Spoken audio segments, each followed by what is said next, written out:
handshake? The Super Mario movie looked like a colorful adventure for kids, but if you paid close attention, Nintendo snuck in adult-level humor, movie references, and hidden details that completely went over kids' heads, and only longtime gamers and adults in the audience noticed.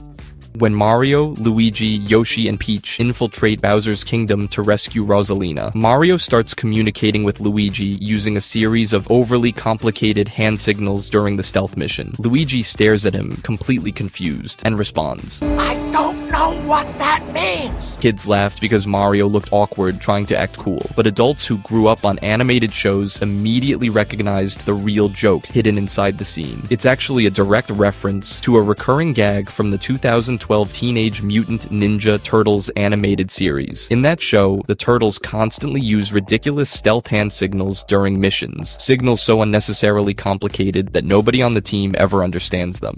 And the similarity is identical, even the confused reaction from the teammate receiving the signals. I don't know what that means! Bowser's boarding school guild. After Mario, Luigi, Yoshi, and Bowser crash into Honey Queen's flower farm, the movie suddenly slips in one of its most surprisingly mature moments. Bowser tries to shake Mario's hand as a sign of apology after they argue. Mario immediately refuses. He tells Bowser he can't exactly trust the turtle whose son just tried to chop his head off, and that's when Bowser's entire attitude changes. My son? He quietly admits he hasn't seen Bowser Jr. in years. He calls himself a terrible father. Mario, I was a terrible father. He must hate me. And assumes his son probably hates him. But then Mario reveals something Bowser genuinely didn't expect. Bowser Jr. has actually been desperately trying to rescue him the entire movie. Bowser suddenly pauses and asks the group something surprisingly emotional. You think I might have a shot at reconnecting with my boy? Kids see a funny villain having a soft moment. Adults immediately recognize the deeper implication hidden underneath the joke. Bowser's guilt comes from sending Bowser Jr. away to boarding school for years. The movie quietly turns the King of the Koopas into something unexpectedly relatable. An emotionally distant parent terrified they permanently damaged their relationship with their child. R.O.B. slow motion reference. Halfway through the film, Peach and Toad stumble across R.O.B. while trying to get to the space junk galaxy. Kids immediately recognize him as just another weird Smash Bros. Character showing up for a quick gag. But adults and longtime Nintendo fans instantly caught what this moment was really referencing. R.O.B. first appeared as a physical accessory for the original Famicom, basically a robotic toy Nintendo sold to make video games feel more interactive in the early days of gaming, and the movie leans right into that history in a subtle but clever way. In the scene, R.O.B. is painfully slow to move and rotate. Every action takes an awkward amount of time, which quickly frustrates both Peach and Toad as they try to work with him. And that frustration isn't random comedy. It's a direct nod to how the original R.O.B. actually functioned in real life. The accessory was notoriously slow, clunky, and difficult to use properly, often making gameplay feel delayed and restrictive rather than fun.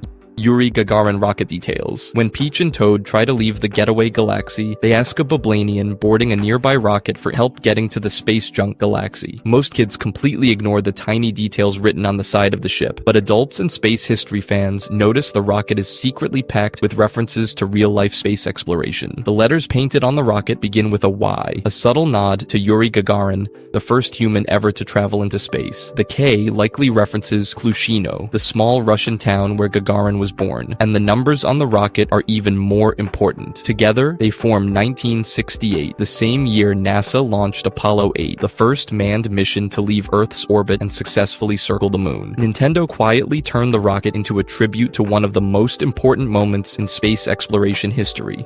Cosmic Crime Lord. After leaving their kingdom, Peach and Toad travel through Gateway Galaxy on their way to Bowser Jr.'s territory, where Rosalina is being held. They're intercepted by a monkey working under the instructions of a powerful cosmic crime lord ruling the region from the shadows, King Ward. Kids just see another random villain blocking the hero's path, but adults immediately recognize what Nintendo was doing here. Ward is one of the oldest Mario villains, originally appearing as the main antagonist of Super Mario Bros. 2, and in this film, he's been completely reimagined as a galactic underworld boss controlling territory across space like a mob ruler, and by his side are his loyal enforcers, including Birdo, a callback to Super Mario Bros. Fans who instantly recognize her as one of the franchise's most unusual and fan-favorite characters.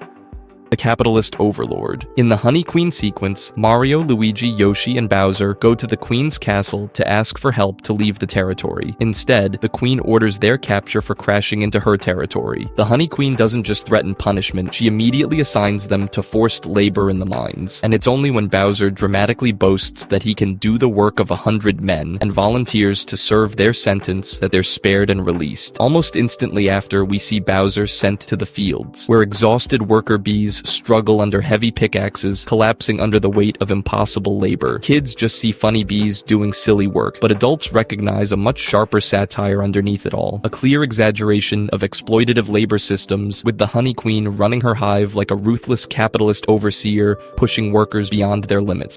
Fox's mercenary history. When Fox appears in the film as a pilot, some viewers were genuinely surprised to see him doing it for money. Kids just see a cool Fox character showing up to help in the mission, but adults and longtime Nintendo fans immediately recognized this actually isn't new at all. In the Star Fox games, Fox McCloud and his team have always operated as mercenaries, taking paid contracts for their missions, and it even goes back to Star Fox 64.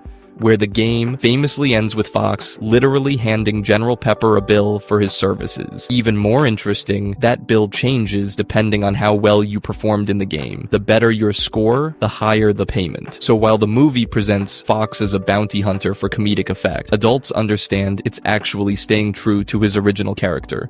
Just a morally grounded mercenary who always gets paid for saving the day. Mario and Peach awkward romance. The creators also quietly sprinkled in a running theme of love and relationship jokes throughout the film. During the scene where Mario, Luigi, and Yoshi are transported by Honey Queen's bee, Luigi starts coaching Mario on how he should approach Princess Peach and finally ask her out. Mario hesitates. I don't know, Lou. You think a princess would ever date a plumber? But Luigi reassures him. She would be the luckiest princess in the world to be your girlfriend. It plays like typical brother advice comedy for kids, but adults quickly recognize it as a classic wingman setup. However, when Mario finally reunites with Peach, everything immediately falls apart. Instead of saying anything he rehearsed, he completely forgets the plan and awkwardly offers her a handshake. A handshake? Thought it could be cool. Even Luigi and Yoshi, his supposed wingmen, are visibly disappointed.